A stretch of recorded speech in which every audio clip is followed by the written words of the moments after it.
परिवर्तनकारी यात्रा होगी ऐसा मैं मानता हूँ।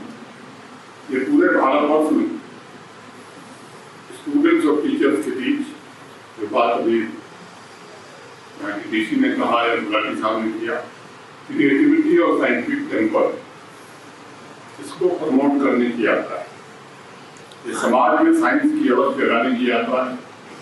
और मैं समझता हूँ ये साइंस एक्सपेरिमेंट्स को भी प्रमोट करने के लिए शुरू किया गया एक राष्ट्रव्यापी अभियान। वर्मा साहब मुझे मिले दूसरी जगह, उन्होंने बताया कि प्रत्येक राज्य और हर जिले को यात्रा कवर करेंगे।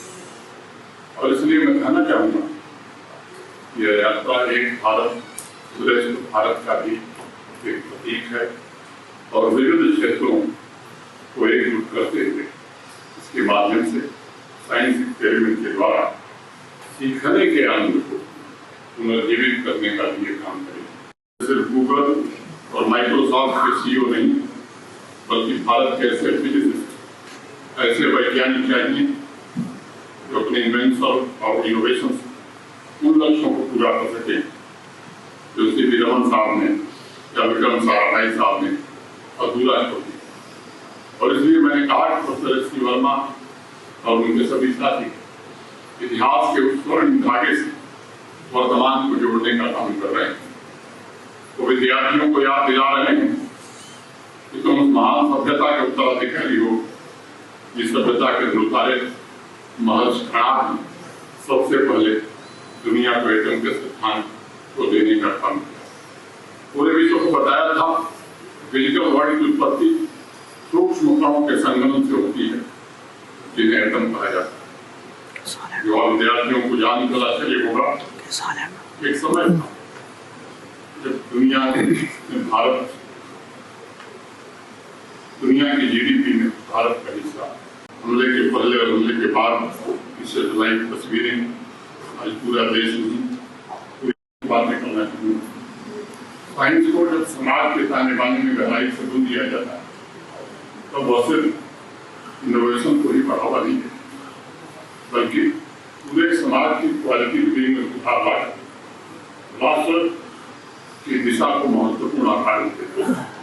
साइंटिफिक एडवांसमेंट नई तकनीक की सफलता भी देता है, नई इंडस्ट्री का निर्माण करता है और इससे नौजवानों को रोजगार के नए अवसर मिलते हैं। दक्षिण कोरिया और जापान जैसे देशों में द्वितीय विश्व युद्ध के बाद साइंस और टेक्नोलॉजी में इन्वेस्टमेंट है, जिससे लग्जरी इकोनॉमी से बड़ी टेक्नोलॉजी के लिए भारत आज उसी दिशा में तेजी से आगे बढ़ रहा है। आर्टिफिशियल इंटेलिजेंस बच्चों में रोबोट मुझे दिखाया, इंडस्ट्री 4.0 की टेक्नोलॉजी में हमारी उपलब्धियाँ नई जनरेशन को निश्चित रूप से प्रेरित कर रही है। आज ग्लोबल स्टेम ग्रेजुएट्स में भारत का जो योगदान मोटे तौर पर 4% हो गया। आज भारत इनोवेशन सेक्टर में एक महाशक्ति के रूप में अपनी पहचान बना और आज वर्ल्ड रैंकिंग के अनुसार भविष्य की वैश्विक अर्थव्यवस्था को आकार देने में सबसे सक्रिय और पावरफुल देशों में आज भारत अपना स्थान बना।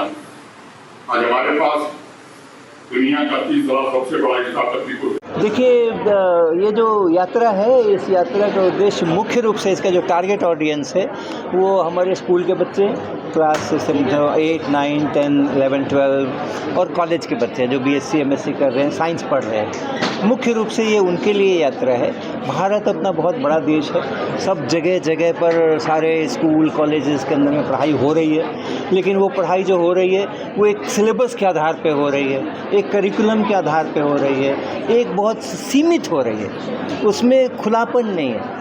कोई कुछ अपने मन से कोई कुछ करना चाहे तो उसके लिए जगह नहीं है वहाँ पे, जबकि असली जो उसका उपयोग हो सकता है तभी हो सकता है जबकि हम अपनी इच्छा से, अपनी दिमाग लगा करके, खुद से सोच करके और साइंस पढ़ें, सीखें और उसको यूज़ करें, उसका इस्तेमाल करें। तो यही एक लाने के लिए कि साइंस केवल किताबों में नहीं होता है, किताबों में जो होता है वो बहुत थोड़ा सा होता है, असली साइंस तो ज़िंदगी में होता है।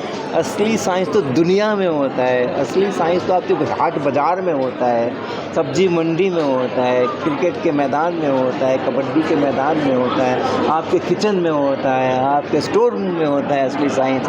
वहाँ पे भी दिखे, जैसे हम कहते हैं कण कण में भगवान है, दिखते किसको है? किसी को नहीं दिखते हैं। वैसे ही साइंस हर जगह पे है, लेकिन दिखता किसको है? तो भगवान को तो हम लोग नहीं देख पाएंगे शायद, लेकिन विज्ञान को हम लोग देख पाएंगे। पिछले वर्षों से हमने ऐसे प्रयोग विकसित किए हैं, ऐसी मॉडल्स हमने इस तरह की बनाए हैं, इस तरह के इंटरैक्शंस के हम लोगों ने प्रक्रियाएं की हैं, जिससे कि हम विज्ञान को देख पा रहे हैं और दिखा पा रहे हैं। तो कण कण में विज्ञान है और उसको हम लोग देखेंगे भी, उसको हम दिखाएंगे भी, और यही देखने दिखाने के लिए यात्रा जो है ये हमारी आज से शुरू हुई है। ऑनरेबल एलजी साहब ने अपना आशीर्वाद दिया है इसका उद्घाटन करके, और ये पूरे भारत को विज्ञान दिखाएगी और सिखाएगी।